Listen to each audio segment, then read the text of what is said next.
बिस्मिल्लाहिर्रहमानिर्रहीम। अस्सलाम वालेकुम। अप्लाइड मैथमेटिक्स के एक और लेक्चर के साथ लास्ट लेक्चर में हमने पार्शियल फ्रैक्शन का केस नंबर 2 स्टडी किया था और उसमें जो है हमने फिर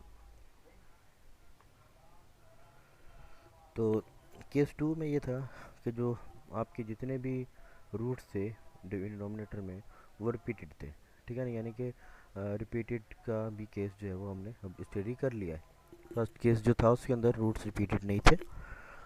सेकंड वन जो था केस उसके अंदर रिपीटेड रूट्स हैं और उसकी एक एग्जांपल भी हमने की थी और कुछ सवाल जो है वो करने के लिए दिए थे आपको एक्सरसाइज से। काफ़ी बच्चों ने जो है वो सवाल किए भी, करके भी चेक भी करवाए। तो उसी की एक एग्जांपल है, हम उसको देख लेंगे। तो इंशाल्लाह आपकी जो बाकी की एक्सरसाइज जिन्होंने नहीं भी की वो बाकी की एक्सरसाइज भी इंशाल्लाह कवर हो जाएगी इस एग्जांपल से। अब एग्जांपल नंबर 2 है, वो कहता है कि 5x² plus 36x minus 27 upon x power 4 minus 6x³ plus 9x² into partial fraction. यानी कि इस यानी कि पॉलिनॉमियल्स जो है वो आपका फ्रैक्शन है, जो रेशनल फ्रैक्शन है, उसको आप पार्शियल फ्रैक्शन में तोड़ो, रिजॉल्व करो, तोड़ो, दोबारा से सॉल्व करो, कुछ भी करो। तो हमने क्या करना है कि पहले ये देखना है कि ये प्रॉपर फ्रैक्शन है या इम्प्रॉपर है। तो अगर देखें तो इसके नीचे की जो पावर है पी ऑफ एक्स की जो है पॉलिनॉमियल है वो हाईएस्ट पावर है और आर ऑफ एक्स जो है वो एज कम्पेयर टू उसको देखें तो वो लोएस्ट है, यानी कि स्क्वायर है। तो इस वजह से ये है, ये बनेगा आपका एक प्रॉपर फ्रैक्शन। ठीक है, लेकिन डिनोमिनेटर में है एक्स पावर 4। एक्स पावर 4 के लिए हमें क्या करना पड़ेगा, पहले इसको फैक्टर बनाने पड़ेंगे। X power 4 minus 6x³ plus 9x²। X अगर कॉमन लें यहाँ से तो ये बन जाएगा x³ minus 6x² plus 9x।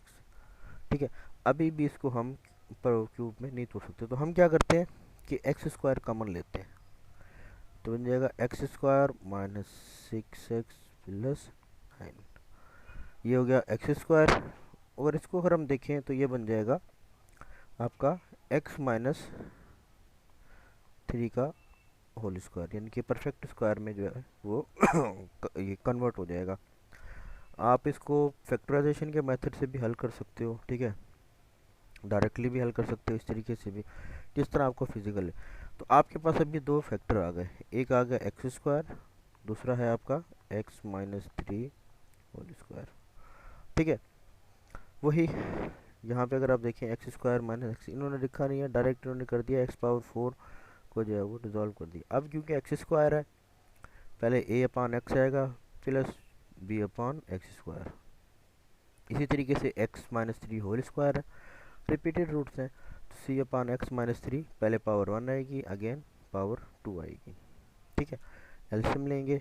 LCM लेने के बाद यहाँ पे कुछ हमारी इस तरह की इक्वेशन बनेगी। ये आपस में कैंसिल आउट हो जाएंगे क्योंकि ये जो है वो इसी के इक्विवेलेंट होता है, इस वजह से ये दोनों कैंसिल आउट हो जाएंगे। अब हमारे पास जो इक्वेशन बनी है, जो इक्वेशन बनी थी उसमें क्या था, मैंने आपको पिछले लेक्चर में, लास्ट लेक्चर था उसमें भी बताया था कि रिपीटेड रूट्स में हम जब वैल्यू फाइंड करने लगते हैं ए बी सी किसी की भी, जो पार्शियल हमने किया होता है उसकी वैल्यू फाइंड करने लगते हैं, तो रिपीटेड रूट्स में कैसे पता लगे कि भाई वैल्यू किसकी फाइंड होगी। भाई रूट्स तो एक जैसे है ना, एक्स का रूट लोगे तब भी ज़ीरो आएगा।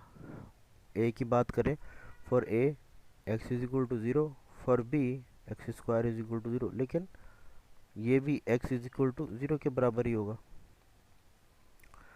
x minus 3 is equal to zero, X minus 3 whole square is equal to zero.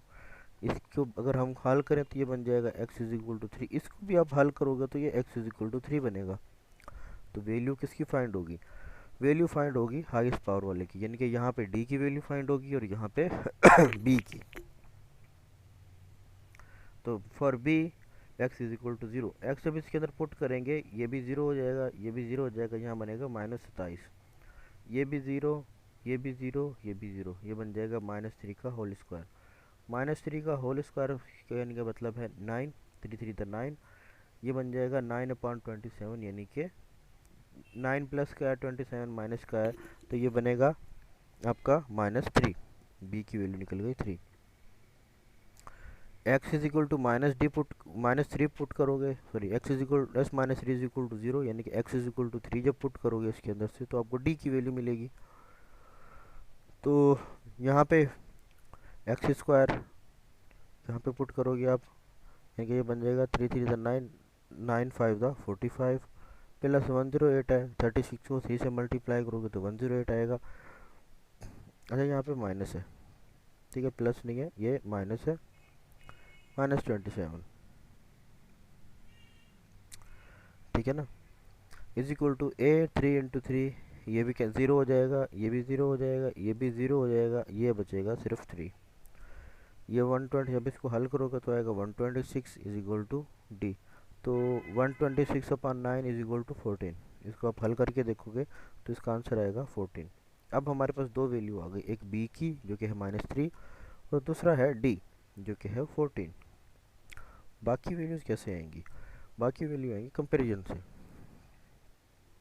ये हमारे पास इक्वेशन थी, ठीक है, इसको आप ओपन करोगे ये बन जाएगा x-6 x square plus 9x, ठीक है, फिर +9, इसको भी वही सेम आएगा, ये जो है वो हल हुई हुई है, ये बचेगा एक्स स्क्वायर, तब इसको मल्टीप्लाई करोगे ये बन जाएगा x³ - 6x² plus 9x, p into x square minus plus 9 - 6x, इसी तरीके से c की वैल्यू, इसी तरीके से d की वैल्यू।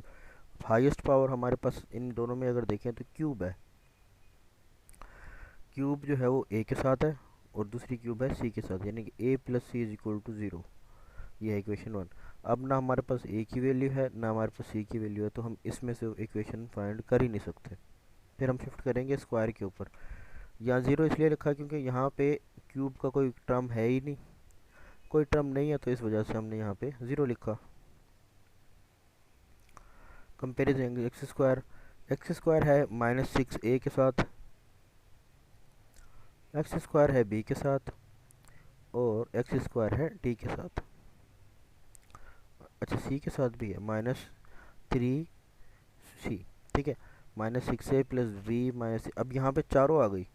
चार में से कोई तीन होती तो एक वैल्यू फाइंड हो जाती, लेकिन चार में से दो हैं हमारे पास, एक नहीं है, दो हैं और दो नहीं है, तो इस वजह से इसमें से भी हमें कोई इक्वेशन फाइंड नहीं कर सकते फिलहाल। कंपेरिजन एस एक्स को हम कंपेयर करेंगे, ये बन जाएगा 36 जो कि यहाँ पे आ गया, +9 -6b and -6b is equal, अब यहाँ पे दो है, a की वैल्यू b की वैल्यू है हमारे पास लेकिन a की नहीं है, a की वैल्यू फाइंड हो सकती है। इस इक्वेशन में मैं क्या करता हूँ, b की वैल्यू पुट करता हूँ जो कि थी -3, -3 यहाँ पे पुट की, ये हो जाएगा 6 × 3 18, यहाँ पे माइनस का माइनस इंटू माइनस प्लस 18 उस तरफ शिफ्ट हो जाएगा, तो ये बन जाएगा 36 में से 18 गए 18 बचे, 9 का टेबल जब 18 पे जाएगा तो 2 टाइम a की वैल्यू हुई 2। अब ये a की वैल्यू आप इस इक्वेशन में पुट कर सकते हो पहली वाली में, क्योंकि ये सबसे सिंपल है। 2 + c = 2, यानी कि 2 यहाँ पे प्लस का इस तरफ आकर माइनस का, यानी कि c = -2। a b c d चारों वैल्यू आ गई, आप इस इक्वेशन में पुट कर सकते हैं। इस इक्वेशन में पुट करेंगे तो ये आपका बन जाएगा आंसर, ठीक है ना। तो इस तरीके से आपने क्वेश्चंस को हल करना है। आप अगर अगली एक्सरसाइज देखें 7.2, तो इसमें ये सवाल तो शायद कर लिया बच्चों ने, ये भी आसान है, ये भी, ये वाला है थोड़ा, इसमें पहले a/x फिर b/x² प्लस c/x³, फिर आ जाएगा d/x + 1, और जहाँ पे डिवीजन होगी क्योंकि दोनों की पावर बराबर है तो डिवीजन होगी, यहाँ पे पावर कम है क्योंकि 3 हो जाएगी, 2 + 1 3, यहाँ पे 4 है, यहाँ पे भी डिवीजन होगी। ये अगर स्क्वायर है तो यानी कि ये पावर 4 बाकी इसमें ऐसा कोई सवाल है नहीं वैसे। फिर भी अगर कोई चीज़ ना समझ आए तो पूछ लीजिएगा। हो सकता है यार आज के लेक्चर में आपको थोड़ी समझने में भी क्योंकि वॉइस जो है ना मेरी गला ख़राब होने की वजह से वो मेरी वॉइस जो है वो प्रॉपर जो है वो नहीं निकल रही। तो इस वजह से कोई चीज़ ना समझ आए तो पूछ लीजिएगा, ठीक है ना। कोई मसला नहीं है। कोई चीज़ कोई स्टेप अगर आपको समझ नहीं आया रिगार्डिंग द एग्जांपल तो आप वो पूछ लीजिएगा, उसमें कोई मसला नहीं है। और बाकी के जो एग्जांपल हैं वो उसको हल करें इंशाल्लाह। फिर अगली क्लास में जो चीज़ नहीं होगी आपको समझ आई होगी उस चीज़ को हल करेंगे। तब तक के लिए अल्लाह हाफिज़।